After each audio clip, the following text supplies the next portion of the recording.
72 of I Said What I Said podcast. It's your girl Jazzy. And Sasha, I almost didn't make that. That straw almost didn't make my mouth. Oh my god, trying to be sexy on here. Okay. Hey you all, what's up? Happy Sunday. Happy motherfucking Sunday. We haven't recorded on a Sunday in a minute. In a minute, yep. But life took a hold. This week was busy for me. I had to do some shit, so. But we're here. Hold on. We're here. Gotta do that again. The mic was low. Alright. Let me fill my cup to a decent capacity so I don't have to keep pouring. This fucking sippy lemonade.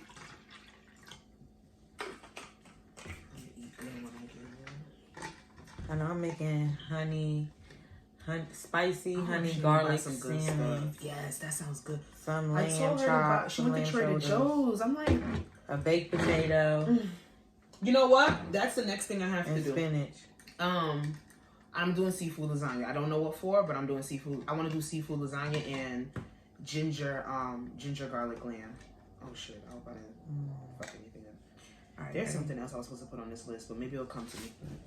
Okay. And we're back, episode 72 of I Said What I Said podcast, starring your girl Jazzy and Sasha. What's up, y'all? Hey, y'all. We back on a Sunday. Yes. Finally. We haven't been here on a Sunday in a minute, but you know what? This week had some things. We had to push the episode back a couple times. Might have been my fault. I'll take blame for it. But we're here, and we are going to chat because we got some stuff to talk about.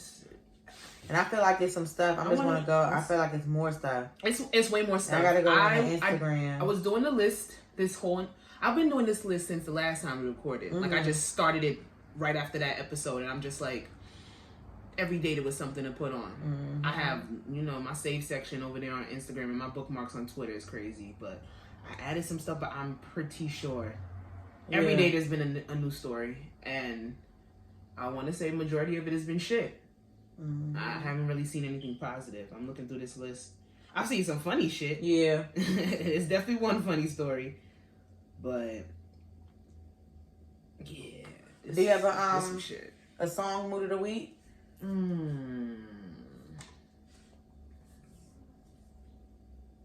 Wait a minute. Ray J and Lil Kim. Okay. I did a show to that last night. I'll go far. Love you could be just drunk in somebody's apartment. That's my new club. Somebody's apartment. That's the wave, yo. But he played that shit. I said, oh yeah, we speaking my language. But wait a minute, Ray J and Lil Kim. Yeah.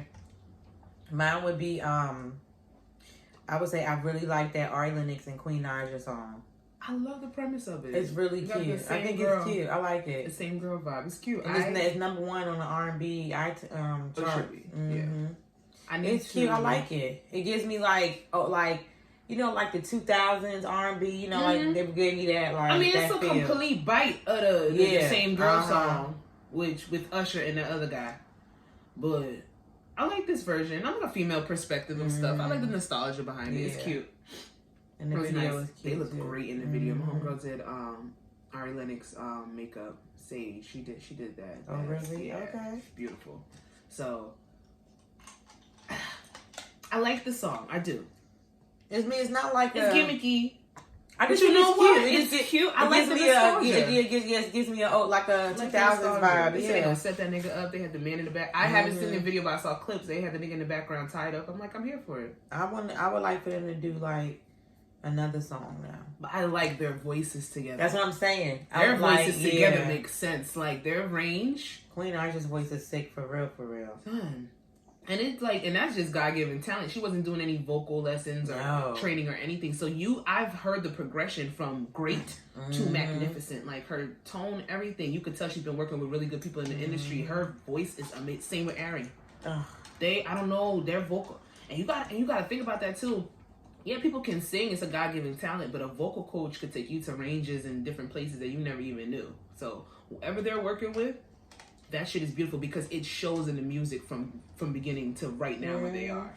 Like, I say it all the time, Queen Naija's voice sounds crazy. Singing on YouTube. I love it. Fucking, oh my gosh, do you know what the fuck? So the other day we was in the car. And Drake's song came on. Which one? 2:30, baby, won't you mean? I did not know that was our boy. I was like, oh my God, like when I heard it, and I'm like, oh my God. Like, that's a good song. That's a very sad song. But that's I was a good like, song. damn. I love him. Oh, what's this? I don't know his name. You're gonna tell me. The one that Chloe did the cover for. Yeah, no time tells. Blue. I like that song. I never sat down and really listened to it. His voice is really nice. Oh my God. And other songs too. It's so good. Now I gotta go look up all his shit. Like, the song's been out for a minute, and Chloe did the cover. I always hear the song here and there, but I never heard it enough for me to sit there and listen to it. So it came up on an Apple playlist I was listening to. I was like, this is a really deep ass song. It's toxic. He gives me a Giveon feel. That's toxic, but it's just like, damn, it draw you to fuck. Yo, he has this other song, bro. It's his other song. It's like a sex song, bitch. Like, it's Is it my playlist worthy? Yes. You know, I got like almost 400 songs on that playlist. You been updating? I update it. When I hear something, I put it on. But I have to. I gotta clean. Yes, you gotta look at him. He has a sex song. That shit is lit. They're like a little nasty. Yeah. So let's get into the celebrity news / BS, because some stuff don't be BS. It actually is like news. Yeah, when there's some positivity, but we gotta start off with a lot of RIPs. So we gotta say RIP to Earl Simmons, aka DMX, the GOAT. One of New York's finest. Yeah. The last time we recorded, we talked on here, and they said it wasn't looking good for him.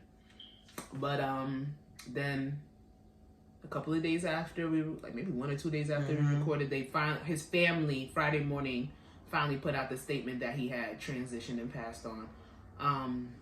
But then that Thursday night, they were trying to say he died from there, but that news wasn't supposed to be leaked. I do believe that he passed away ever since Thursday. Yeah. But I believe that the family wanted to put it out on their own time. Yeah. Somebody did that shit real sneaky. And it just the newspapers, like I don't know if it was the New Yorker or US, one of those big publications, I actually shouldn't even say their name, and like put a split image of him and then Prince Harry, who passed away, which we ain't I don't give a fuck. I'm sorry, I don't care. He passed away, and they were like, oh, beloved Prince of the Run, and they put troubled crack addicted rapper, like regardless of the fact of regardless of the fact that your trauma or whatever vices you struggled with, that should never be somebody's, like, everybody's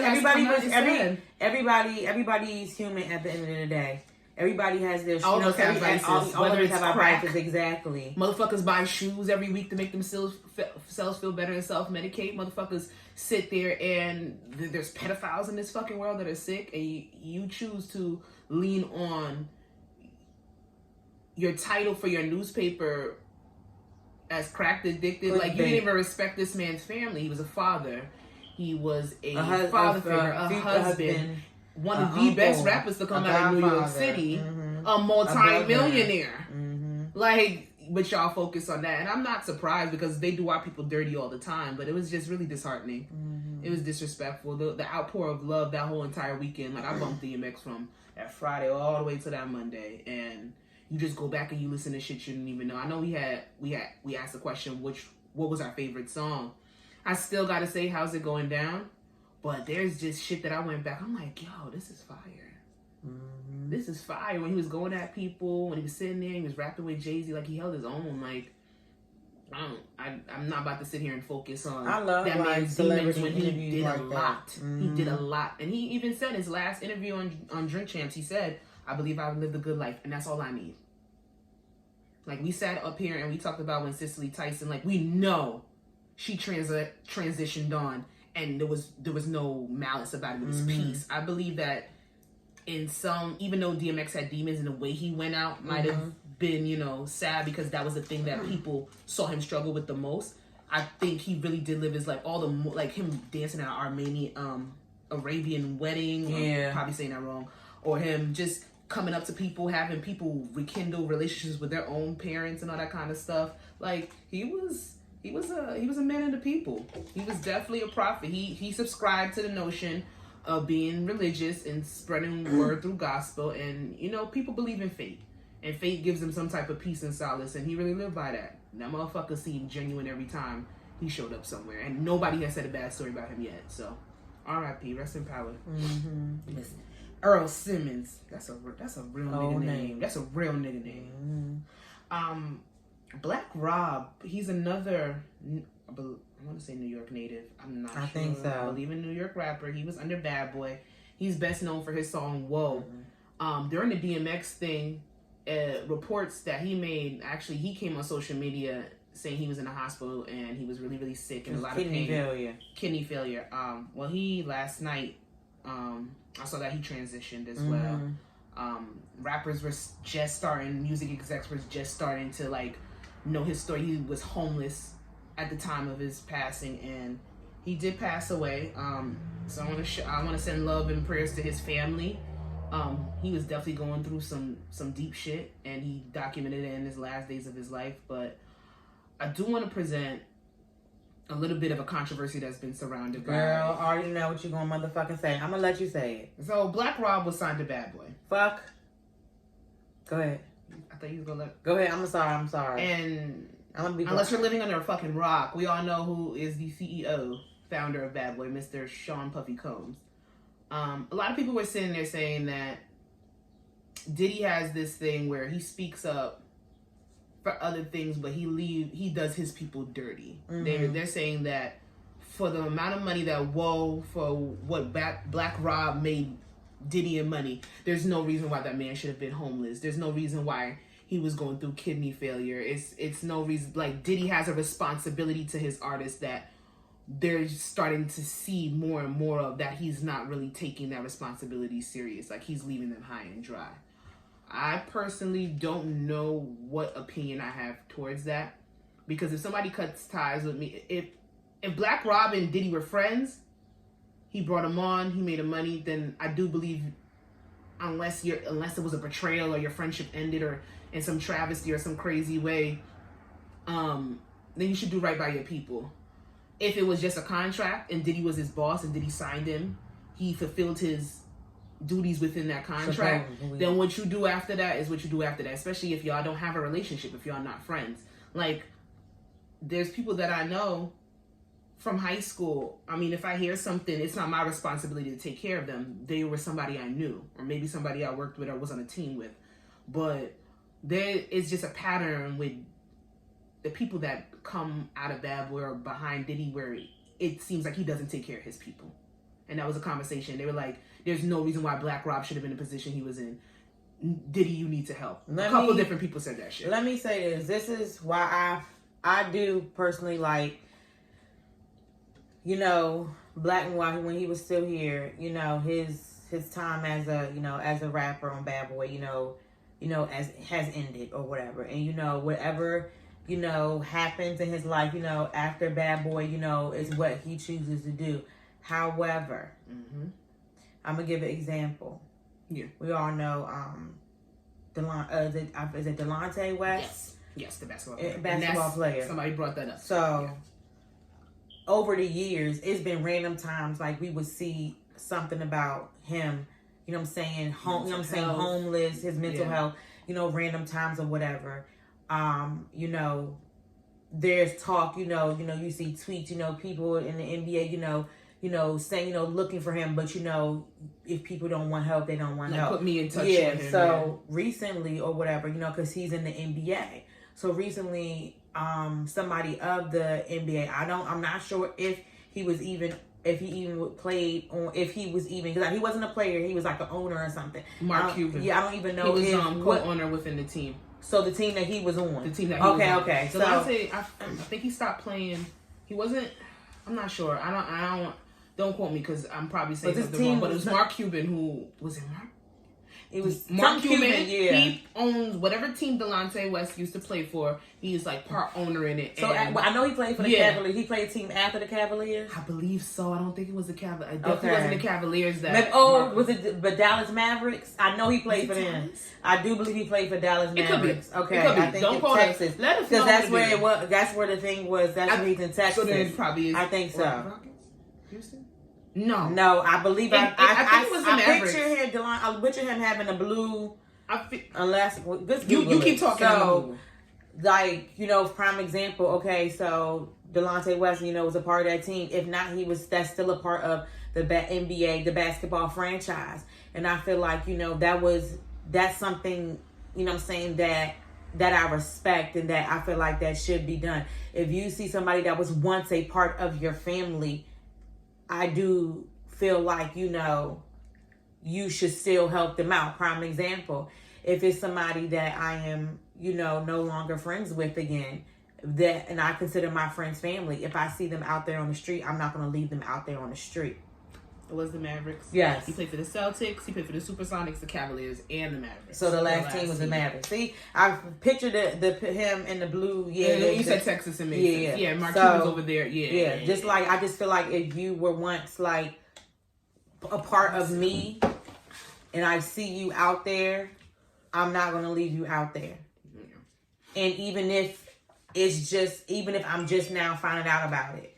Like, even, you know what I'm saying? Even if, you know, maybe you've been going on for something for years and I just now found out about it, you know, I can't sit there and say, you know, and be like, damn, like, why, you know what I'm saying? Like, damn, you've been like this for all these years, like, you know, blah, blah, blah.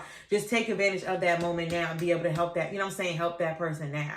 There were reports that said that Diddy did once he found out what was going on, he was trying behind the scenes to work with some other music execs and try to like get help for him, this and third. But at that point, his body had deteriorted too much. It was too late. But I feel like once he parted from Bad Boy, that's no longer Diddy's business. And even also if he was in Bad Boy, Diddy is not that person's care, you know what I'm saying? It's not his prime example with DMX. He was loved by mad people, had so many children, mad family around him, and his demise was still from his addiction. Because when it comes down to it, you can't help anybody that doesn't want to be helped. And it's not that Black Rob didn't want to be helped. Nobody knew about his condition until a week ago. And let's be real, the industry is very fickle. He had Whoa. I'm not really sure what other Black Rob tracks they are, and I'm not about to sit here and pretend that I do. Yeah, I know. Whoa, that was his biggest single. Some people would consider him a one-hit wonder. So then after that, if you did your albums, whatever your contract, I'm sure he has other music, but we don't. You know what I'm saying? Yeah. No, he definitely does. He has albums and all that kind of stuff. I'm not gonna sit here and stand and say I'm a Black I think it's like people that's like older than us that like.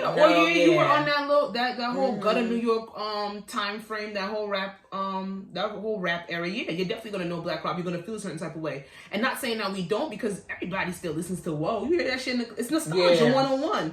But it's a fact of the matter is, I don't think we can sit here and blame Diddy for how this man ended up. That's not. I just feel like because the same people that are saying that Diddy owes his artists more, or first of all, this is his first artist that this has happened to. Diddy has problems paying his artists, but then you signed a contract with certain things. Like it's financially it's funny with shit like that. Yeah. But he didn't leave this man out to dry.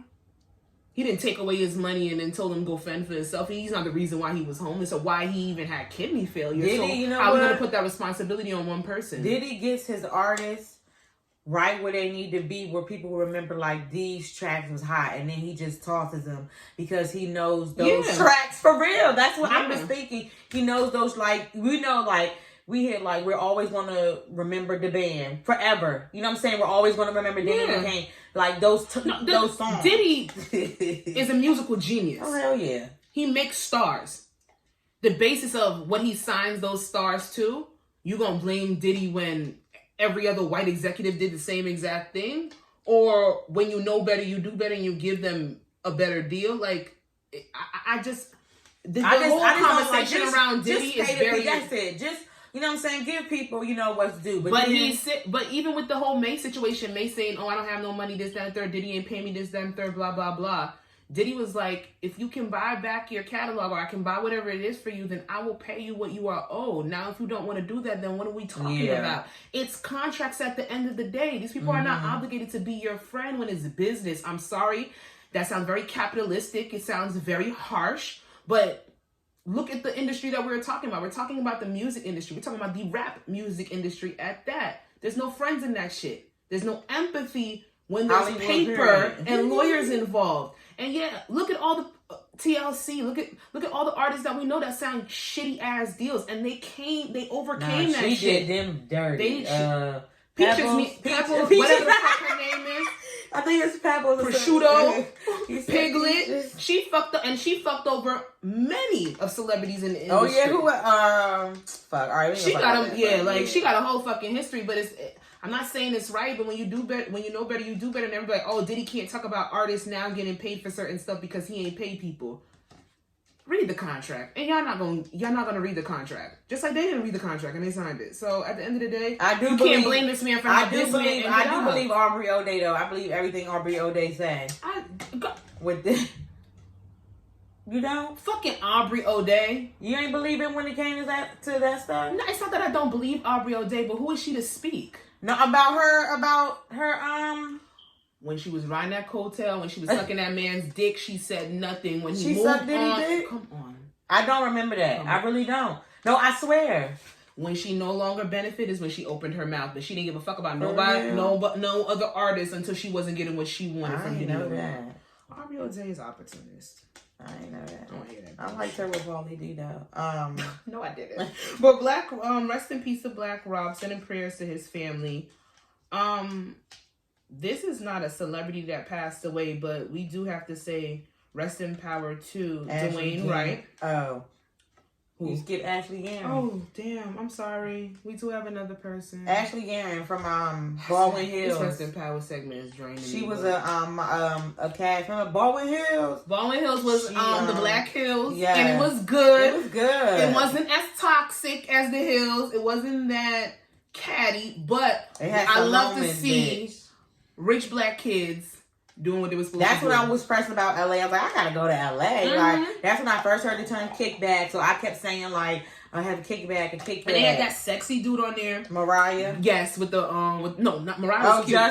Justin with the nice eyes and shit. He got like 3 kids now. That's what's up. But Baldwin Hills was like the Black Hills, and if you know everybody knows it. Garen used to make the girls pissed, and I love that one clip that was circulating when she she walked into that fucking house party, and the girls were pissed. They were mad, and they gave her exactly what she wanted, and she suffered with lupus for years, and she died of natural causes. So she had some other stuff that went on with her, but it was just sad to see that happen. Because she's the mommy of a 7-year-old daughter. Yeah. So let's pray for her daughter as well and their family. We got to send prayers and just light and love to her family as well, because even if you didn't see her in anything else, you knew she was the girl that all the girls hated on Baldwin Hills. And like, if you deal with haters and you know what that toxicity from other, I don't even want to say females because niggas be hating too, but that toxicity that you feel, and then you just hold your head up high and you walk into a room and you just make everybody upset. Like she had a great aura about her. She was one of the crowd favorites. 30, right? Or 27? Yeah. Definitely, she wasn't a day over 30. So she's very, very young, but she succumbed to her illnesses, and it's sad. It's just a sad circumstance. That just was random as hell during the week.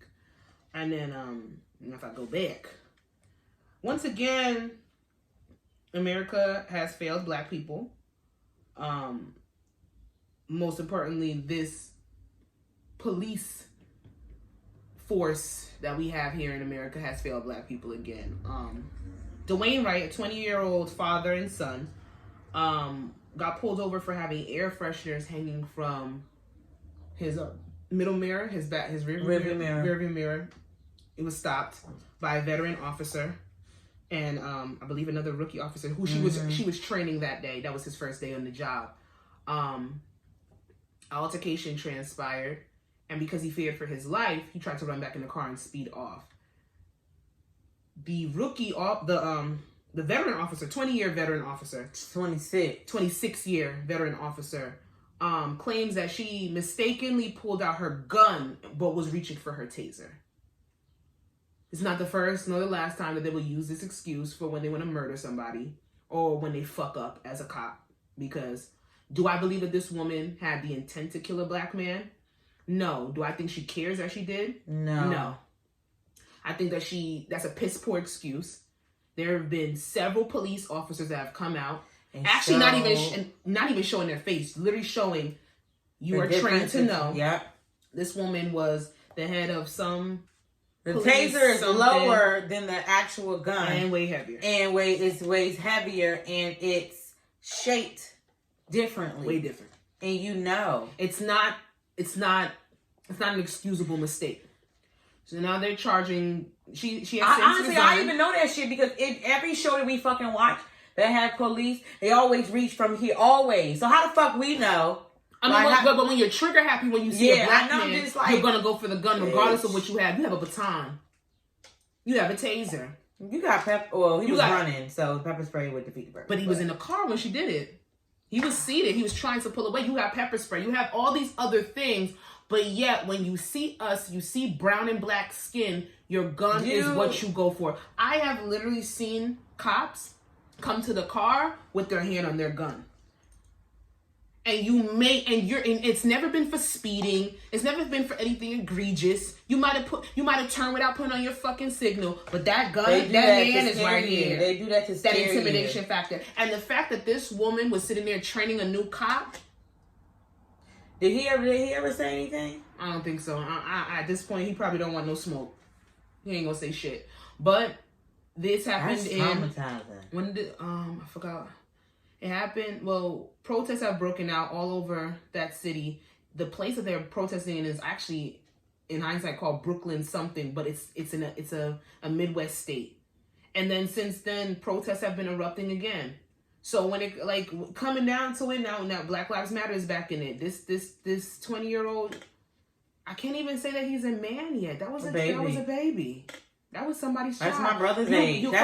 That's my brother. That's a baby. That's for air fresheners. That's literally my brother's age. And when I tell you what was the probable cause to pull him over for air fresheners? And they realized that something was like a registration or an outstanding warrant. But why does something so minuscule and so simple result in our people losing their lives?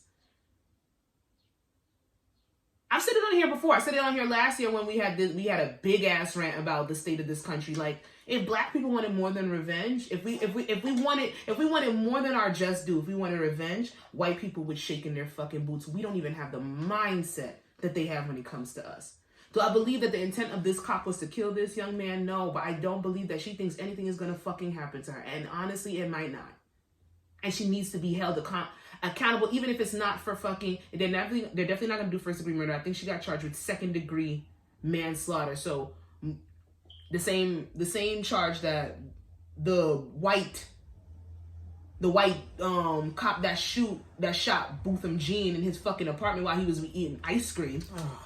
She got what? The maximum you could get is 10 years. She got maybe 5. She'll be out in 2 for taking away somebody's baby. And I don't want to say her name because fuck her. She has resigned.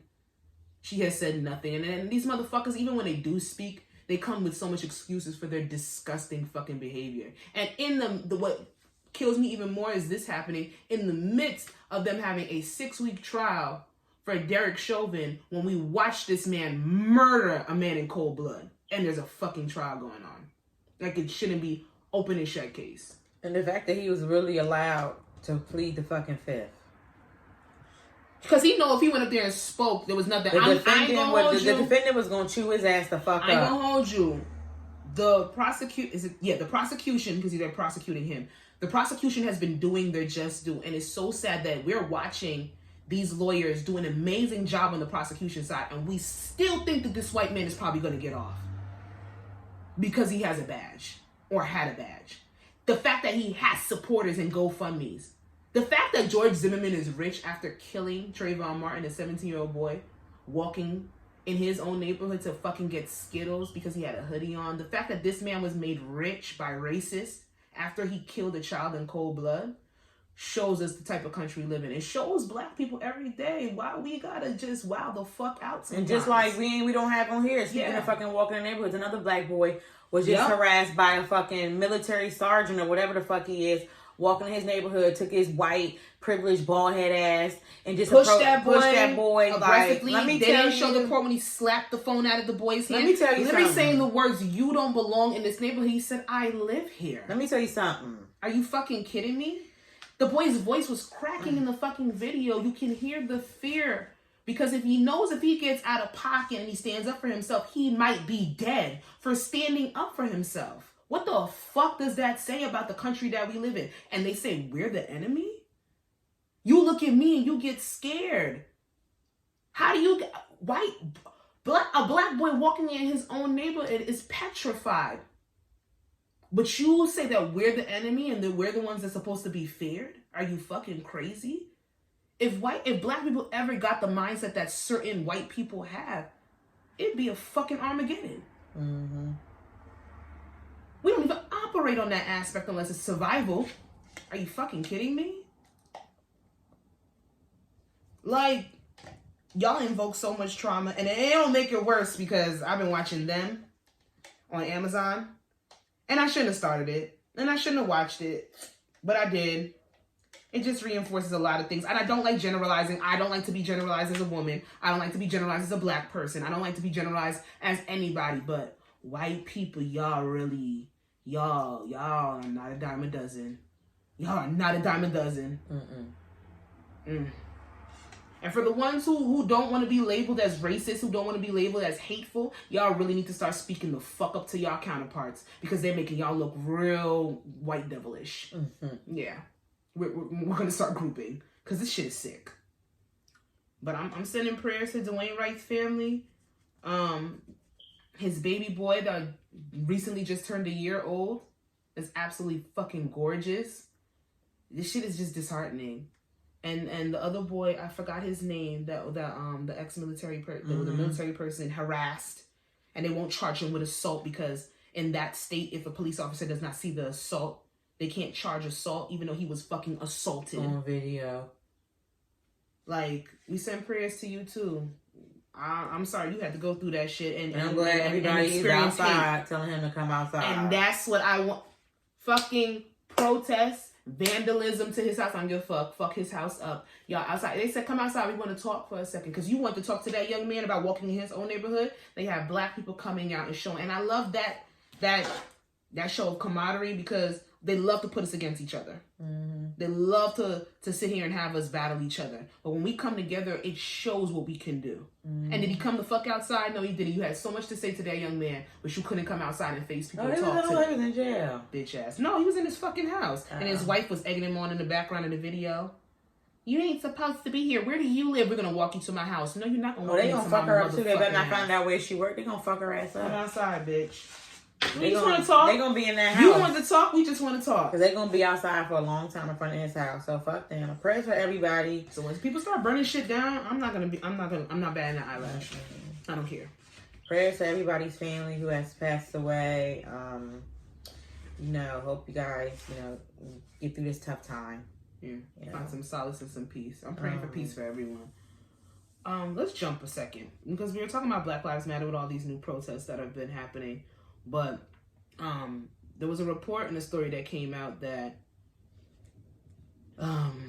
Patrice Cancollis, co-founder of the NYC chapter of Black Lives Matter, gets slammed for allegations that she is using Black Lives Matter funds for her personal use. And we saw this. I saw a couple of reports of people having their opinions about Black Lives Matter, having their opinions about the Shawn Wrights and the Tamika Mallory's and all those type of people, including this. They be laying it down in Shawn Wright's ass. But he doesn't care. I'll touch on that briefly. And then getting into this, and then you sent me the interview that she had where she sat there and she explained that she doesn't even get paid from Black Lives Matter. She accepts no salary. She does it as a due diligence to her cause of being an activist and her people, which she does believe that people in her position should get paid, but she doesn't. She's a college professor. She gets paid from doing her own bookings and her own. She has 2 New York best books. 2 on that list, and other ventures. And because she has 5 houses, people want to say it's Black Lives Matter money. What kills me is that this whole economic reach and capitalism talk, and we have to be entrepreneurs and we have to work for ourselves. But then when we start to make our own money, then you try to put allegations like this against us. And I know it's because it's part of Black Lives Matter and they want to deem it anything that's a betterment for black people in this country, they're going to deem it unacceptable. So they're going to take out top players. They come for Shawn Wright all the time. They sit here and discredit him, say that he's not black. Sean Wright talks about everybody. He posts everything. He has his emails, which are annoying. It seems like he raised money, but he keep it. Keep what? Money that he raised for stuff. But who can prove that? I don't know. I'm just saying. That's what they said. Because I never knew something was wrong with him. No, I've never heard of him taking any money. They're saying that Sean Wright is not a black man. And but they say he takes money too. Who cares who's fighting for our cause if it's our cause? And if y'all would have said y'all accused this woman of stealing money but had nothing to support it because she had houses. I know motherfuckers that are not activists that have 5 or 6 houses. Do you know what realty is? Mm-hmm. Do you know what residual income is? Because to come up for black people to come up in this country, we have to have a certain amount of money. We have to have a certain stature. We have to abide by a certain rule when it comes to capitalism. But yet when we make our own money, then y'all want to tell us that we fucking stole it. How does that make sense? You accuse Sean King of stealing money, but yet you don't have any factual proof. You say the man's not black. You talk about the Tamika Mallory's, but they're out there on the front lines. And there was a certain situation where a family that lost a loved one tragically to police brutality. They were saying that they were never asked by Black Lives Matter for their child's name to be placed on their posters and for them to advocate on their behalf. But all the other families, Trayvon Martin's mother, who's in office now, Tamir Rice's mother, who's in the political movement, Eric Garner's family, who's doing activism, they all support Black Lives Matter. It was one mother who said, we didn't ask to be activists. But also, no, should they ask though? Mike was no. I'm not sure. Trayvon Martin's dad, I believe it was Trayvon Martin's dad, said something about the money that they had. I think they had Black Lives Matter supposedly have raised for his foundation, and they haven't seen it. And so that happened, but I don't know where they got this sit here and say that it's her when a lot of people. Patrice. Yeah. I don't know where that came from, but I do know. I do believe no, it's not the first time that Black Lives Matter has been questioned when it comes to funds. There was a tweet, and I hate to put this out because I love to see what Black Lives Matter has done and how much young people have been attached to it and just having a voice on this shit that keeps affecting us, whether we want to admit it or not, whether we are mute, whether we're numb to it or not. Us getting gunned down in the middle of the street, it could be any of our brothers, fathers, mothers, sisters. Like, when it comes down to it, there has been a lot of money that has not been allotted for. There are a lot of emails where you can sit there and send donations and you don't really know where your money is going. And a lot of people have voiced that concern. But I don't see the benefit of putting down somebody, or we don't know where the stories are coming from. If you come with me with facts and saying this person stole something, that's one thing. These reports just came and popped up on the Shade Room, popped up on this place and that place, and then you had to make this woman come out of her comfort to sit there and explain that she does fucking realty, so that her fucking family can be taken care of. She says, I take care of everybody in my family. I'm a college professor. Check my stats. I have books on the New York bestsellers list, and you gonna sit here and tell me that I stole money? But if it was a Me Too, and Me Too was started by black women, but if it was a Me Too chapter or if it was a white lady, y'all wouldn't question it. I'm sorry, y'all wouldn't. Y'all wouldn't. If Sean King was fighting for some LGBTQ rights, or those people don't get questioned because majority of their founders are white. Their integrity and their morality doesn't get questioned. So I just hate the stories of us putting each other down with no just due or no cause.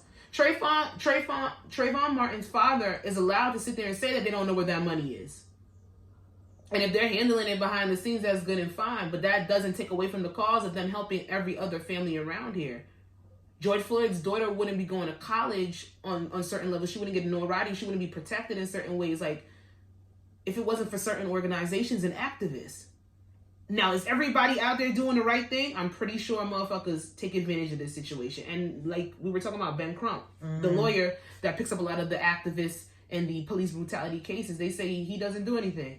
So that motherfucker don't do shit from these families. He talks and nothing happens. But this system, nothing happens. These people don't get convicted not because of Ben Crump being their lawyers, because they're white and they're police officers. And 9 out of 10 times we've seen in this country, you could get away with murder, literally, just by having those two things. So she came out. She spoke her piece. She said, "Y'all better take my fucking name out your mouth." She ain't saying like that, but she should have, because I would have said it like that. So I ain't stealing shit. Period. Let's go back. Oh, God. Do you really want to talk about Hubert Davis? I never really know what that was. And Hubert Davis is first black coach for North Carolina University, where Michael Jordan played. Or third black coach in history. I don't fucking know. But during his during the press conference, he was talking about it's a big honor to be one of many black or the first black coach. I'm gonna live on the legacy. Know that me as a black man being in this position does wonders for us. And one of my biggest struggles was sitting here and choosing to love my white wife. He said that? Wish I had audio. He said that during the press conference. And my only question to you is, was that necessary? No. Yeah. Nobody ever knows what be going through people's minds. So I don't know what was going through his mind to say that. I don't understand what that had to do with him being a black coach at North Carolina University. I guess he's trying to like still like put in there like, hey, yeah, I'm black. I'm still down for y'all, but just to let you guys know, I'm going through, like it's hot. Like no, but he said it like he compared it to, I'm a black man, and me being in this position is great for other black people, and with my white, it didn't correlate. I'm gonna try to find the audio. It was the most random shit I heard. It just didn't correlate, and it's not to praise your wife, King. Go ahead, that's your white queen. Go ahead and shout her out. I don't even understand why you have to put her race in it. I mean, if she's standing right next to you during the press conference, we're going to see that's your white wife. I don't understand why that had to... Your struggles and your adversity of loving a white woman or marrying a white woman, what did that have to do with you being a basketball player? I don't know, but I'm saying, I think he... I think he was trying to do something good, but he thought he was, but that didn't process right. Like, I don't know why he did that. I think he was trying to be like... I'm going through shit over here. I don't know. I don't know. But he specifically made motherfuckers know that he's had struggles as a black man. He said his biggest struggle was choosing to love his white wife. I guess because I'm pretty sure you had given him the time that we're, what I'm saying, what we're going through right now. Yeah, but nobody cares if you got a white wife, bro. I'm sorry, I don't understand why that was part of your speech. I never even seen that. So I'm gonna find the audio for you. I mean, yes, you have triumphed. You've done an accomplishment that's great. You're working for a really reputable D1 school basketball team. It birthed the greatest basketball player that ever walked the face of the planet. But your white wife had nothing to do with that. I'm sorry, and it's not a basis. He coached Michael Jordan.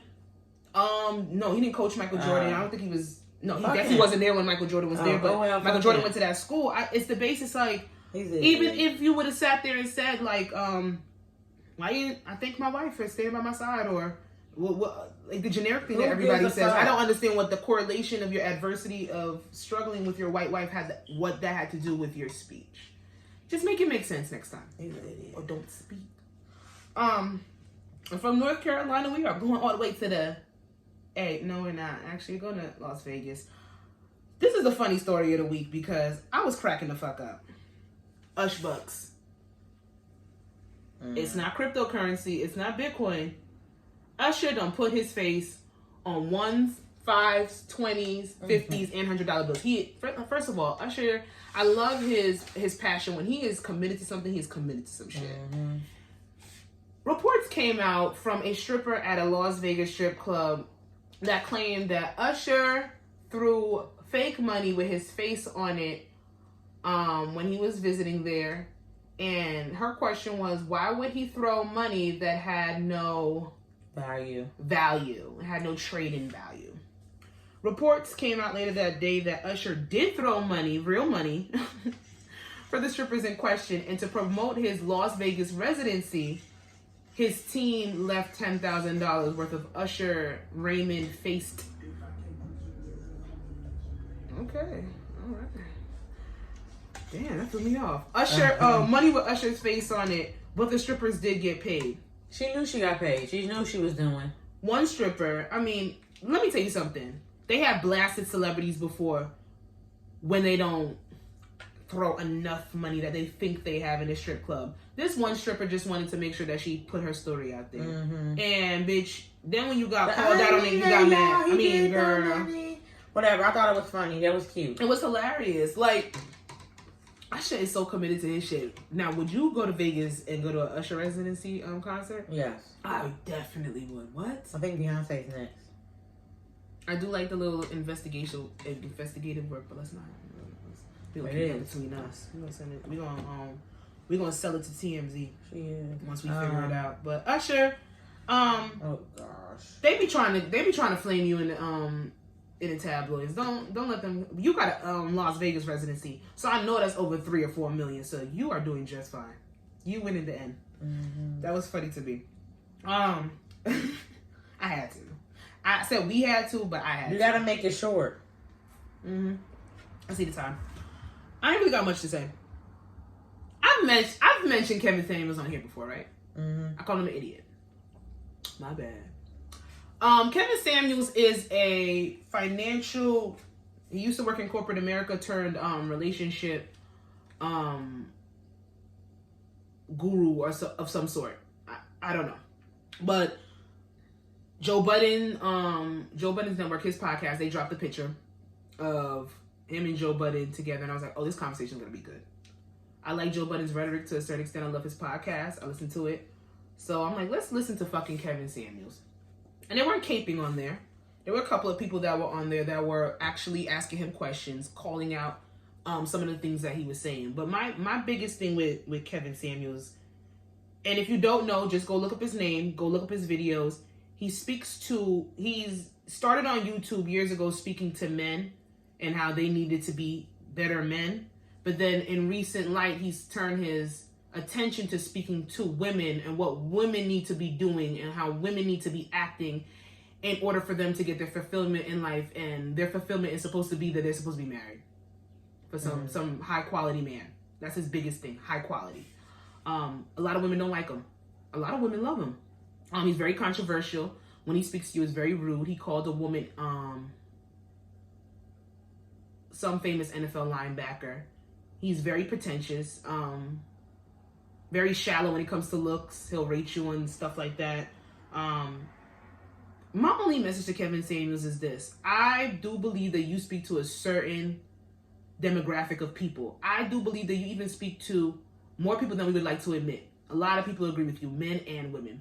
Especially people before us. What was that? Baby boomers that our parents were? They believed in that. They believed in getting married at 18, staying married until they died, and not giving a fuck about nothing else in between because they didn't have options. There was no emotional responsibility in relationships. Niggas cheated. They came home. They had their second lives, this, that, and the third. What I don't understand is you want to talk about how black men need to do better and how equality in relationships, but yet that is at the hands of us as black women demeaning ourselves, lessening ourselves, and at hindsight being a maid or being a slave for a man. Even during his conversation, I would love for him to take on a political standpoint of how black people can excel financially and how we can be successful. But then you come back to that rhetoric, it's all in all shunning of women. So he says he doesn't hate women. He says he's not misogynistic, but yet women hold no value. It's all about the high value men. And then when he speaks about women being high, the women that we would consider high value, he calls them the modern women. He's saying they're the reason why women are dying alone. So his mindset is very skewed. You want men to come together and be equal with men so that they can control women. I don't know. I can't say it's controlling, but his rhetoric is very, I think he does want to help, but it's just rooted in misogyny. You can't say you're not misogynistic, period. I'm not going to sit here and say you hate women, but sir, you've had 2 failed marriages, and then you want to come here and tell me that I need to shut the fuck up when a man is speaking, and I need to not nag, and I need to be cooperative and nice. That's his thing. Men of a certain status only want women to be nice and cooperative. They want me to be a paid maid, and that's supposed to fulfill me as a woman because my wants and needs don't matter. You got the game fucked up. I'm sorry. So, like I said, you speak to a population of damn near a lot of people. Maybe our forefathers, maybe our mothers and fathers would agree with you wholeheartedly. But we don't live in that era anymore, sir. And You keep doing what you want to do. I love that. I love the fact that he always tells somebody that they need to seek counseling and they need to work on their trauma, but yet no counselor would ever recommend anybody to listen to you. So take that into hindsight. What's a high quality man? I don't know. Men are high quality. Men are high quality. They definitely have high quality men. They have high quality women. They definitely have high quality men. I don't believe that a man is high quality because his woman is literally, and I hate to use the word submitting because it's not. It's on the basis of your relationship. If you want to submit and you want to be submissive, there's nothing wrong with that. Submissive gets a negative connotation because it makes you feel like you're a fucking slave. Does high quality count like with their wealth? He's pretty much saying when a man makes a certain I think high quality. When he's in a certain tax bracket, then he needs a woman to just shut the fuck up and not complain. I think a high quality man is a certain tax bracket. I feel like. Yeah, but you could be, or actually, you could be a certain tax bracket, and then you punching your woman in the face when you come home because you can't deal with your job, or you're not emotionally invested. Why does a high quality man have to do that though? No, I'm just saying. I don't believe that is just a tax bracket. No, okay. Well, I was gonna say a high quality man is somebody that just has. I don't feel everybody. I don't feel like everybody has their shit together. Everybody always has something going on. I just feel like a high quality man is just somebody that, is just, goal driven, makes money, has a roof over his head, just has, just reliable transportation. I think a high quality man is somebody that's put together. A well-rounded individual. Yeah. And I hear you what you're saying, because when I think about high quality, I think about somebody ambitious. I think about somebody who has their shit together on their way of if they're doing whatever they want to do in the midst of what they want to do with money for the rest of their life. But then there's a lot of what we would consider high quality on paper, but then emotionally they're fucking shit. He's pretty much saying for you, as long as your man is bringing home money and taking care of you, you should say nothing when it comes to anything else. No, he's an idiot. I don't like Kevin Samuels. So if he cheats, don't say anything because he's high quality. No. He's bringing home money, right? No. If he slaps you in your face after a hard day at work, but he makes $150K plus a year, so you need to take that. He loves to sit there and say, oh yeah, your grandparents and your parents were married for 30, 40 plus years, and who the fuck knows what those marriages look like? There's people I know people that have never seen a divorce. They've never seen a divorce in their life, but they've never seen a good marriage. So what's high quality about that? I consider myself on the verge, on the road of being a high quality woman. Me too. But does that mean that a man can't tell me, if I'm in a relationship with somebody, they can't tell me their wants and their needs? I'm not supposed to be there for them emotionally and cognitively? Right. You're talking about some women have lost the just to get married young, but then you sit there and tell us that our brain development doesn't even stop until 25. So what the fuck are we talking about right now? Mind your business. Do what the fuck you want. And stop listening to Kevin Samuels. He might not hate women, but he's definitely rooted in misogyny. Period. Breakdown. Topic. Is there anything else with celebrity news? There is more celebrity news, but honestly, it's just really depressing. Y'all, we're gonna do a mukbang again. So we can do that when we do a mukbang. I'm hungry. I got mad excited because I'm hungry. We're gonna do a mukbang again. But I don't know what we're gonna do. Probably I don't know. Soon. Maybe next episode. Who knows? Yeah. The breakdown, y'all. We get into the nitty-gritty. Did you ever feel that someone that your friend was dating could do better than them? Wait a minute. I know how I wrote it. So let me know when you want me to explain. Do you feel like the person I could do better than the person I'm dating? No. Do you think the person that your friend is dating could do better than your friend? I was in the shower and I just was like, so like, yeah. Do I like you're? So same. My friend Sarah, her boyfriend Justin. Do I think Justin can do better than my friend? Yeah. Yes. Because I don't know if I've ever heard anybody really answer that question. Like, do you think that... I know people sit there and say, yeah, no, I knew a point where my friends wasn't shit. But has there been a situation where you've had a friend... No. And you thought that their significant other could do better than them? No. Or somebody they might have been talking to. Or somebody that liked them. Because I'll tell you this. Any of my friends... Anybody that they were dealing with on a serious level... or like they consider their significant other their boyfriend, I don't believe that. I don't believe that it was on a basis where any of them could do better than them. No. If anything, it might have been vice versa. I believe they could do better than the nigga they was with. Yeah. No. Have there been circumstances where there have been people that have shown interest in a friend or shown interest or liked my friend? I'd be like, and I said, this ain't what you want to do. Like, no, that's fucked up. I said, this ain't. But why? You said what? You said why? Not ill, but like, no, bro. Like, I never said ill. Not ill, but like, like I know some that's not for you. Like, like, really?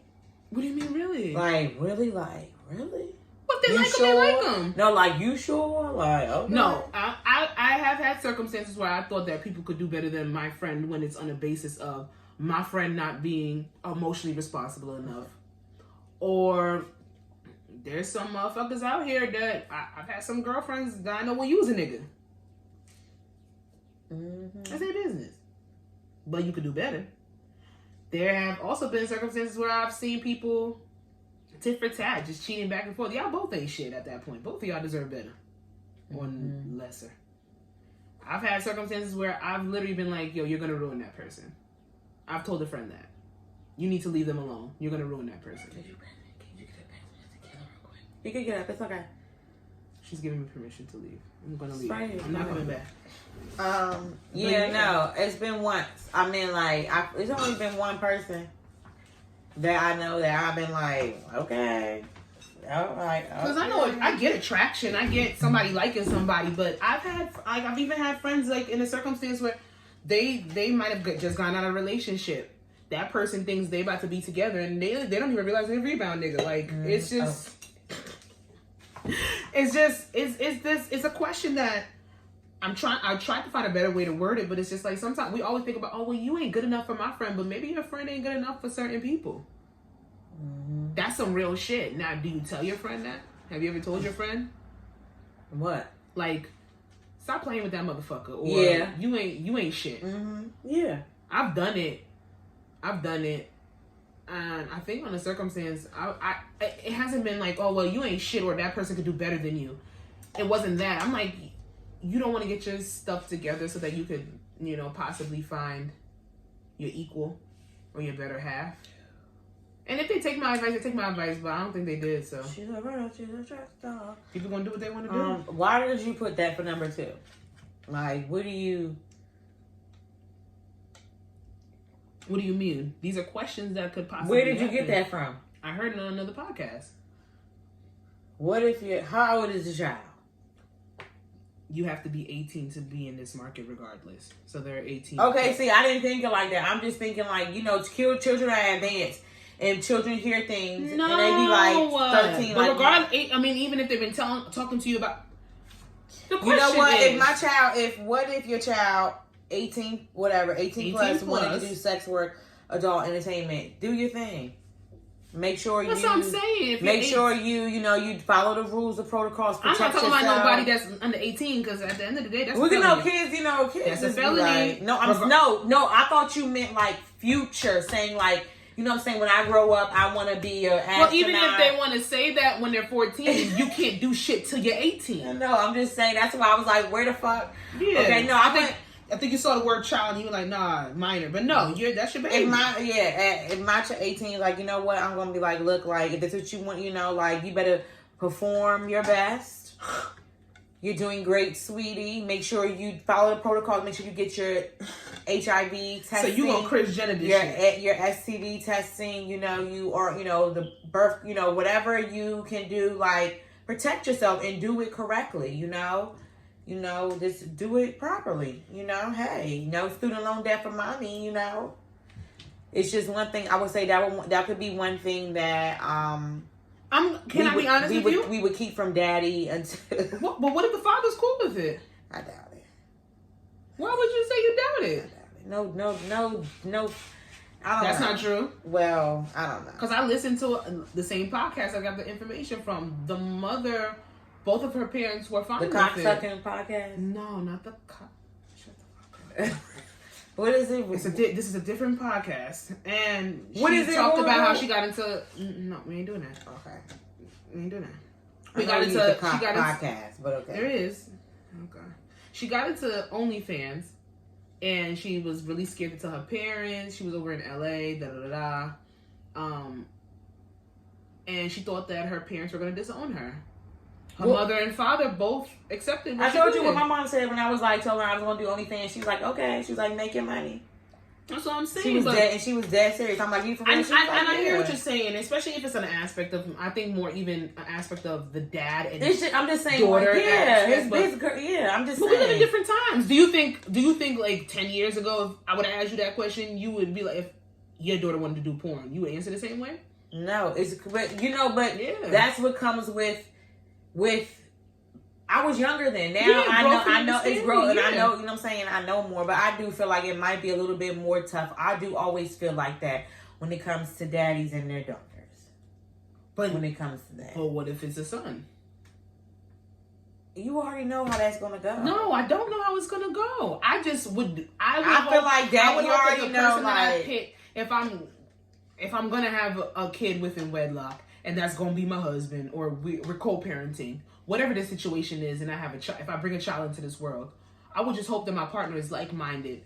That if my child wants to do this, that we're going to be safe. But I don't want to make that. But I'm sorry, I don't want to make children. I don't want to make children with somebody that's not going to be like-minded, who is going to dismiss my child because they want to do sex work. I don't want to do that. Just like I don't want to have a child with somebody who is homophobic. But I don't want to. I didn't say that. I'm not on the route. No, I'm just saying. But it's the same thing. It's accepting something. I'm just saying, Sasha. It's just all I'm saying is when it comes to the daddy daughter, how dads are when it comes to their daughter, they're more like the appropriate fathers, not the TIs out here. The appropriate fathers, they're more sensitive and they're more, they're more like careful when it comes to their daughter. So it won't be an easy topic. And I hear, but don't get it as them being dismissive. It's just like I feel like that's always going to be like, daddy's little girl when it comes to that aspect. And I hear what you're saying, but it's an aspect of, if I'm being completely transparent, I don't want my child to do adult entertainment at all. If it's an avenue where they can be safe, if it's an avenue where they really want to express themselves in this line of work, then I'm going to support them regardless. I would hope that I give them the tools where they want to do something else, whatever that is. That's just me as a parent. I don't give a fuck how that come off. Yes, I do believe in rights for sex workers. Yes, I do believe that people need to get... Yeah, I do. I do believe that prostitutes need to get fucking health benefits. Like, motherfuckers is out here doing the due diligence. All them little sugar babies, all that kind of stuff. I believe in that. Do I want my child necessarily going down that route? Not necessarily, but I can't sit there and stop that if it happens. Especially in this day and age where it's becoming more frequent. So when it comes down to it, I hear what you're saying, yeah. And even with me saying that, it's going to be a little bit of adjustment, but I'm not going to make my child feel unwanted. I'm not going to demean them for it or dismiss them for it. And if I have a husband, or if I have a boyfriend, or I'm co-parenting with somebody, I would just hope that they react like I do. What if they don't? Because 9 times out of 10 is not. And that's sad. No, it's not 9 times out of 10. So it's sad. I think we're not giving men the benefit of the doubt. No, so it's sad if your child's father, if your daughter says, Dad, I want to do porn, and he was like, I don't agree. That's sad. You're going to be upset? I would be upset because I feel like you are looking at what she wants to do. If she's bringing it up as an aspect where we can monitor, not watch her fucking videos, but monitor that she's not being taken advantage of, monitor that she is, to a certain extent, being safe. It's all consensual. She's doing things that she wants to do on camera. And then when she gets old enough to learn the game, she can take that over on her own. So if he says like, I'm always gonna love you, but I don't agree, that's still not good enough. I don't know how you can. I don't know how those two correlate. It is because it could be because it's gonna still bring a rift in the relationship. It might not. How can you say I will always love you, but I don't support what you do? It's regardless of sex work. What if your fucking parents wanted you to be a doctor, and you ended up becoming a general manager at McDonald's? I love you, but I don't support what you do. It's not that. It's just I said I don't agree. I didn't say support. I said I don't agree. I can't have conversations with you. It's going to be a rift. But stuff like that, that's not. I'm not saying like it's not, honestly, like, to be honest, like, that's not really like normal. Like, you know, it's the circumstance of what I'm saying. Yeah, it's not a normal job. It's not a normal job. So stuff like that is not easy. Just like I'm not saying at all. Like, you as a parent, you know, you should always love, you know what I'm saying, your child through thick and thin. Certain things, you know what I'm saying. Okay, I'm not gonna say it's not normal, because being gay is normal. It's supposed to be normalized. It's normal. Say what you're gonna say. It would be adjustment. It would be. It's not seen. Yeah, you know what I'm saying. However, it should be, and that's the fucking problem. But you also gotta. But then when you get into like, okay, you say like, you know, like sex work. You know what I'm saying? Like, and there's different avenues. That's what I'm saying. You got the legal way, which is porn, and then you have the illegal way, which is prostitution. Yeah. So in certain places, because you can go to Nevada and prostitution is legal. You got a whole, like, when you say sex like work, you got a whole different lane. But even if it's kink play or if it's BDSM, what if your daughter came to you and said she want to be a dominatrix? But see, you going like you go for the bam, like you go. It's not the bam. No, you go, reality. but it's reality. But it's like certain steps. Like that's no, the it's steps. not. You know. No, it's not steps. If my child comes to me at 18 years of age, of a consensual, safe age, where they can make their own decisions, and says, okay, Mom, I want to do OnlyFans where I do masturbation videos, and people pay me to see them. Okay, let's go down the list of pros. Let's go down the list of cons. Is this something where you're going to make a certain amount of money for it? You don't want to go to school. Okay. Is it going to be on a basis where you're going to feel shame after you do it? Are you doing this for you? But see, you gotta are you doing it for somebody else? But you gotta look at These it are questions as I would ask. Even me sitting here hearing it, me telling my, like, if my dad was there, like me telling my stepdad that, I already know. I just like it's not gonna be easy. I just feel like for any dad with their daughter to hear that. We live in a different time. I don't know. That same girl that I got this question from, and she was terrified to tell her parents and didn't expect them to support her. She grew up with that too. Strict Hispanic households, and her parents support her. And they check in with her. No, she doesn't have in-depth conversations with her scenes and what she's doing on OnlyFans and this, that, and the third. But they make sure she's safe. They make sure that she's investing her money the right way. But also, how old is that girl? She's 27. You gotta, like, to me, I feel I'm 29. That's not far from me. No, I'm saying she is older. Where really, when like her, like, she's basically grown. Yeah, 18, you're grown, but you're not grown. And that's why you're still young. So them being like, for me, I feel like it's me telling my mom that I'm 31, and me telling her like, I want to do, it's a little bit more of a fuck it, you're gonna do what you want to do. Yes, that age. Yeah. But I feel like 18 is going to be like, so it's going to be kind of, a part. Yes, it does. Age plays a part. And I brought this up because I love the questions that give a little bit of parental anxiety, especially because of the aspect. We are millennials, and we're the lower spectrum of millennials. Excuse me. We're right next to Gen Z. Mm-hmm. Is it Gen Z? Yeah. And we're right there. Like, we're not our parents. Mm-hmm. We're a little bit more lenient. I just feel like age, because 18, you're still like 18. And there's some stipulations in certain things, because regardless of the fact of what we've been taught, we're still rooted in certain things. Mm-hmm. However, on the aspect of what you brought up with my partner, I would want somebody that is like-minded with me. Mm-hmm. I just don't want anybody that I decide to have a child with to not be able to understand or shun my child for anything. But just say, like, even it's like for me, when I say things like how I am going to be as a mom. What I'm saying, I don't even fucking know until that child actually gets here. So you can have your partner and y'all can talk about those things and y'all can be, you know what I'm saying? But I will hope you don't, and then come back. No, and I'm just saying, but it could be really like, okay, like it sounds good, you know what I'm saying? Yeah, it's here, but it's like, okay, my baby girl is right here in front of my face. This is who I helped raise. This is my baby. Like, it's just no. I don't think that's true.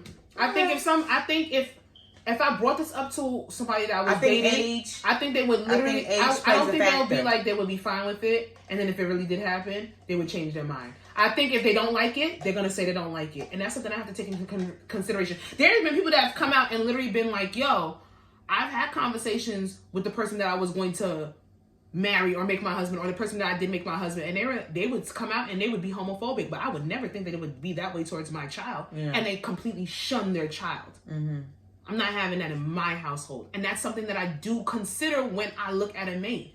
I need to see if our structure and our beliefs align to a certain extent, because if we're going to go on the LGBTQ conversation, any child of mine, I don't give a fuck what age, you sit there and you come out to me in some way, shape, or form, I'm taking that, I'm holding, I'm protecting you, because I know what this world is. And like you said, certain things are not normal, but if it was normalized, if being gay was in the same sentiment of being straight, we wouldn't have problems. We wouldn't have hate crimes, we wouldn't have issues. And it's sad, but I don't ever fucking like, people are too lost in the sauce, too embedded into ignorance, and I just really hope it. I'm saying I really hope, but you know, it's. I mean, it's getting better. Certain people's stories are getting better, but 2020, 2021, they still got people that won't come out to their family because they know for a fact their family will disown them. That shit is ridiculous. I was born this way. I cannot help that. And that's a different conversation. But the person that I choose to have a child with, I would hope that they're like-minded. I will hope you don't finagle me. I hope so. Because if I ask you if you homophobic, and you tell me this, that, and the third, and then I start hearing certain rhetoric and blah, blah, because a lot of people don't think they're homophobic, but they'll say homophobic shit. They'll do homophobic shit. Like, that aspect of it, I guess, is a little bit more easy. Sex work is a little bit more taboo. But, I mean, let mommy manage you. We got to talk about it. It's just something to talk about, but that's a little bit of parental anxiety for the week. I ain't got parental fucking anxiety. I sure the fuck do. These topics is crazy, bro. Shit. You're talking to a guy and he tells you what he does for work. What's a job? What's a job he says that keeps you from giving him your number? Security guard. Let me stop. I love a security guard. Shout out to y'all. Y'all love me too. We talked about this kind of like before. We did? Yeah, we talked about like guys and their jobs, like what we wouldn't like. I'm not. Oh, okay. Are we talking about like if a person made less than you? No, we talked about like their jobs. Like I said, I wouldn't date nobody that's a cashier at ShopRite. Yeah, I think I had the same reaction last time too. I don't think we talked about their jobs per se, but we talked about what we would find acceptable. That's not acceptable for me. Why not? What I do? What I do? Where is that girl? That little Zaza girl. I'm getting a little drunk. What? I seen a cashier at ShopRite the other day. He was very attractive. And I'm pretty sure they're attractive people at CVS as well. What if they make minimum rate $17 an hour? That's not minimum. That's not. So what if they do? And he's a cashier, and he's making minimum wage, which is $17 an hour. Yes, our salaries would increase as well. But what if they make $17 an hour minimum wage for a cashier at ShopRite? What's wrong with a cashier at ShopRite? What if he works, 5 days out of the week? He pays all his bills on time. He has his own place. Might not be in the spot you want to go. Not on ShopRite, so please. That's not like... Would King's make it, or would Trader Joe's make it better? Whole Foods? They're living in the... They make 15 off the box. That's not my business, because if that's what they can afford, that's what they can afford. But what's wrong with the cashier at ShopRite? I don't want to date a cash... I didn't go to school twice. What they got to do with you? To date I'm just saying, I'm not dating a cashier at ShopRite. I'm sorry, I'm not. I have standards, and that's okay. Okay, so what if he was going to night school? He didn't go to school he didn't go to college right away. He was taking night classes, and he was a cashier at ShopRite during the day. He could be a receptionist at the doctor's office. He didn't get that job. He got the cashier at ShopRite because it aligns with him working during the day so that he can take his night classes for whatever trade he's going to school for. That's his business. Okay. You ain't gonna date him. That's fine. That's his business. But that ain't the question. So a cashier at ShopRite is if a nigga tell you he a cashier at ShopRite, you're not gonna talk to him. No, and that's fine. And that's fine. That's your standard. No, that's your standard. Or a nigga that pump gas at the gas station. No, that's your standard. You gonna give a nigga that pump gas at the gas station your number? I don't see the problem. Sasha, you are such a fucking liar. And you're not gonna give a nigga at ShopRite your number either. That's not true. Okay. I'll give a nigga at ShopRite my number before I give a nigga at the gas station. Okay. My merit of my standards are based on what you show me in action. Now, if you're a nigga my age, I'm 29, you 29, you working at ShopRite, you're a cashier, and I'm sitting there, and there is no 2-year, 3-year, 5-year plan if I ask you those questions, and you're just content with being the cashier at ShopRite. That's a different story and a different conversation. But that occupation is not going to stop me from giving my number. And y'all going to flame me for saying that I'll probably give my number to the nigga that works as a cashier at ShopRite before I give my number to the nigga that says he's a scammer? I don't like scammers. Why did you have to say scammer? That's an occupation. You didn't say hacker. You said scammer for a reason. Now, a hacker has a salary base and has health insurance and benefits. They track things. There's literally college courses for that. The scammer, you just scamming people out their money. But how do you know if they a scammer? They tell you I'm a scammer? Yeah, I'm scam. Like, you know, I do. You know what I do. Oh, no. Now, I don't give my number to scammers either. There you go. Now, I have given my number to somebody that actually has a legit job but did scamming on the side. And I was like, what? Like, he left that part out. Overachiever. But, like, that's just for me, like, if, you know. Now, am I going to get judged if I sat there and said that I would rather give my number to the cashier at ShopRite as opposed to the cop that works in a suburban neighborhood? Because of the climate that we live in and all the bullshit that we talk about. What did you just say? A cop. I'd put suburban neighborhood because they don't. When you work, the gays cute though. The ones in East Orange cops is fine as fuck. Yeah. But no thank you. And they'll write you that fucking ticket. They helped me a few times. They let me go a few times. It was like, turn your light on, girl. Okay. But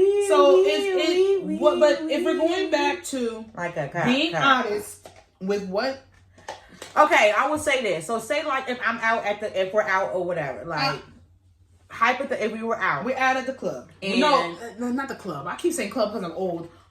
But you know what I mean. We're out and a nigga give me his number or whatever. You know, you honestly when you're out in a social setting. You get somebody's number, you never ask them what the fuck they do. You just get their number, whatever. But y'all talking. And granted or whatever. He texts me or whatever and we're talking. What do you do for a living? And if he says like, you know, if he goes, I work at ShopRite. And I'm gonna be like, okay, because you never know. He could work at the seafood department. He could work at the deli. All them niggas got wives. They got discount crab legs. Well, that's them. They could be the customer service. They could be the manager. They could be the security. They could be the cart boy, or they could be whatever. So you know, okay, what do you do at ShopRite? And if he goes, oh, you know, I'm a cashier. For me, I'm not a mean person. You know what I'm saying? Like, I'm not going to be like, oh, block, delete, nope, doop. You know what I'm saying? Because I'm not going to do that. I'm going to be like, oh, okay, you know, just going to keep, you know, the conversation going or whatever. And, you know, but maybe, you know in the back of your mind that you're not serious about that person, so that's not the nicest. It's not, but I'm not nice. Well, just to say, okay, well, I'm not gonna date. I'm gonna turn somebody down as a cashier at ShopRite, and that's just me. I can't explain it. That's just what it is. I'm lying because I'm babbling. I'm going on and act like I have a nice excuse or a nice reason why, and I really don't. I'm just saying, humbly, I'm not gonna date somebody to cashier at ShopRite. If you knowing who you are, knowing where you came from, and knowing I'm gonna just stop with the bullshit. I don't have a nice story. I don't have a nice excuse. You don't have to be nice. You don't want to do that. That's fine. I'm just not. That's fine. Because if we're going to go back to like high quality, this, that, and the third, and if you want a certain nigga of a certain tax bracket, because a lot of women will sit there and say, I want somebody that makes as much money as I make or higher. There's nothing wrong with having standards. Now, maybe if he worked at Crab Palace, I wouldn't take it serious. I would just go out on dates so maybe I could get free crab. For real. He would just be on my list. We go back to he would be on my list. Go back to the friend that you should warn that other nigga about because he would be on my list. You know, just dating. We're just dating. Oh, crab, free crab. Have a discount crab. Okay, go ahead. Occupation that I probably would not give my number to is I can't even say scammer. Don't put them on there. That's not real. Well, People take it real. Don't put that on there. I mean, if that's where you're getting your money from. Don't put that on there. Who you not gonna take serious? Oh, maybe I'm not as shallow as I thought I was. I mean, I give my number to anybody, I guess. Foreman Mills? Foreman Mills cashier? Who else works at Foreman Mills, Sasha? Who else works at Foreman Mills? Let me fucking but think about the cashier. I want to be transparent. I'm Foreman not Mills. trying to cap. Foreman Mills. I'm not trying to cap. I would love a discount. Girl, fuck you. You know what? Let's move on. No, I gotta answer the question. Because we need to come on. Yeah, we have. Oh yeah, you're right. Foreman Mills. Okay. Foreman Mills. If there was a young man that saw what he liked through the drive-thru at McDonald's, I would probably not give his, unless he told me he was a manager, I'm not giving him my number. I'm being honest. Foreman Mills, same thing. If you're not the manager, I'm not giving you my number. You have to be in a manager position in retail plus to ride this ride. That sounds bad, but yes, I really hope that y'all take it. I dated a nigga that was the manager of the Dollar General. You're the manager. Hey. And that motherfucker still ain't nothing. Oh my God. We talked about this already on number 4. Before on here. Do you believe that you have to teach people? You know what? You? I wasn't supposed to put that in the notes. I was just writing down. Okay. I'm just skipping. Do women always have one backup dude in the cut just in case? This woman don't. No. I've said it on here. That's my problem. It's not my problem. That's not right. Ooh, a little pettiness came out. Ooh, that's not my problem. I feel like you want to rebuttal what I'm saying. No, I'm not. I'm just trying to say, like,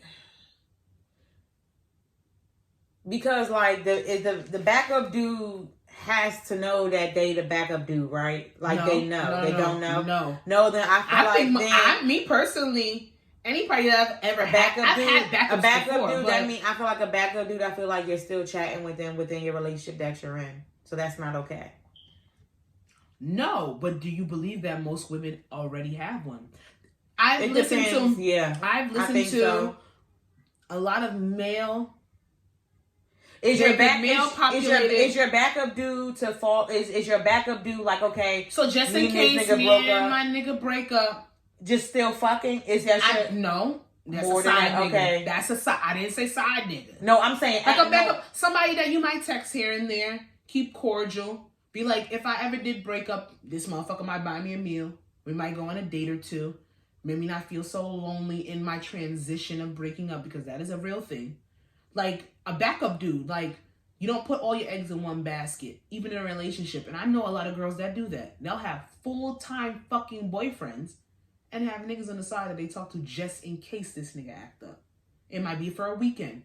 It might be for a whole entire fucking year. But they got somebody in the cut that they can talk to when their nigga's not there. That's not that. I personally don't know what that is like. That's not. I feel like that's a lot of people will kind of acted and say that's a side nigga, but that's a side nigga, you fucking them. Me personally, sex is involved. That's treading a very thin line, because I feel like you're giving your attention where that's not okay, because you're having those emotional thoughts about somebody else while you're in a relationship with somebody else. I just feel like that's a very thin line. No, remember we read that story the other day. Even though she was fucking this guy. She saw no future with him. She didn't want nothing to do with him. She had her dude, but sexually she would fuck him, even though her dude was asking for sex. That necessarily, she don't have no emotional tie to that person. It's a physical aspect. I know that's not a good excuse, but we read that story. But like, if we keep it in the 100 emoji, have you ever been in a relationship and had a backup dude? Yes. There you go. And like I keep saying, that's my problem. I don't be having nobody on the side. I don't be having no backup dude, yo. I think that might work for me. Do you know where your backup dude comes from? A situationship. I think it's niggas that you done fucked with before. And that's when they just always there. But then that's when we had talked about when Oprah and Jay was here, your forever person. That forever person that's always in the cut. That's what friend calls your penguin. The penguin that's always in the cut. Is there a lot of terms for it? I mean, Me personally, no. If I'm going to answer the question directly, I don't believe that every woman has a backup dude. I can attest to that. I've been in situationships and didn't have a backup. That's some stupid shit. Because that nigga wasn't even my nigga. Let's be real. But when it comes down to it, no. I believe if you're in a committed relationship, if your needs are getting met, then you don't have anybody that you're thinking about. You don't have anybody that you're texting. You don't have anybody that you're calling. You don't have anybody that you're giving a certain amount of attention to because your needs are being met. I believe that when the texts start rolling in and you start hitting people up and you start responding to the DMs on Instagram is when something is not adding up. In a relationship. And your needs are not being met. And it's not right. It's not okay. But it does happen. Like, we sit here and we talk about the aspects of cheating all the time in the line of cheating. A nigga will sit there and say, you text a nigga that's cheating. If I used to deal with him, it's not necessarily cheating. Because it's like-mindedness. You have to know the relationship that you're in. It's circumstantial. Everybody is different. Everything is personal. Everybody's literal lines of cheating is completely different. Me and her could break down what cheating is. I'm going to say something different than what she's going to say. And it is what it is. Because you got to live with that at the end of the day. You got to do what you got to do. But do I believe that every chick has a nigga in the cut? No. Because I ain't got no fucking nigga in the cut. Right. The fuck? When I'm invested in somebody, I am invested in somebody. That's it. No miscellaneous? No miscellaneous. I had a miscellaneous question, but I feel like I know how you're going to answer it. What is it? I said, what would you do if you was in a room and your best friend started sucking dick? I would just walk out. Like, bitch, why you ain't telling me? Or I'd be like, bitch, you want me to record you?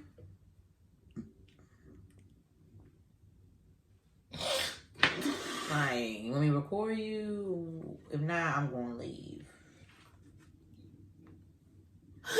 I can't breathe. I'm sorry. For real. Like, we a team, baby. You gonna get that Kim K money. I find so much warmth and solace to know that you would record me if I just started sucking dick in front of you. Yeah. Like, you would catch my best angles and stuff. I would. I would really like to see how my friends suck dick. Because I said it. I don't know. I know automatically people be like, "Oh, you want to join in?" No, it's a curiosity factor. I would like for my. I would watch. I hope you wouldn't be weirded. I hope you wouldn't be weirded out by me. But I would just watch. You have like. I would just watch. I'm a voyeur. Antics. I would sit in the cut. I could be very creepy. Honestly, I might pull back on you for a second. He might be the last person I want to see suck dick. So. You want to see me suck dick? You want to see me suck dick? I want to see Leah suck dick. I know she's. You gonna send her? You gotta send her that clip. Edit it out. Edit it out. We don't edit shit. Fuck out of here. Please. I will say it here. I'm gonna raise my right hand. Because it's almost 8 o'clock and I gotta put on Housewives. It's the finale. She trying to rush me for Housewives. Fuck you. I would want to see every single one of my friends fuck and suck dick, and I know they might not be comfortable with that, so I would ask for their permission because we have to be like consent nowadays and things. But I personally would support any of my friends sucking dick or fucking throwing it back or riding. Actually, y'all have, because remember a while ago in the group chat I sent y'all seen it, and I loved it. Yeah. It was amazing. I love gifts. I love sex tapes. Send me your sex tapes. I am that friend. Ooh, that arch was amazing, honey. Oh my God, no gag reflex. You're my girl. I'm that girl. I'm a nasty bitch as well. So I'm posing for the thing. Oh, wait. We're going to get the thumbnail out of the way, y'all. Don't mind.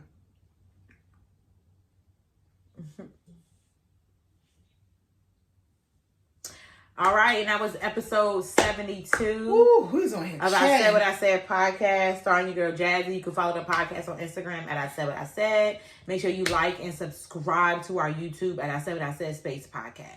You can follow me on IG at Coco the Non-Dada. Y'all get that every week. And you can follow the podcast Twitter at ISWIS. I Said What I Said pod. Yeah. So, and this was episode 72. We'll be back next week, y'all. Love you. Mwah. Bye, bitches.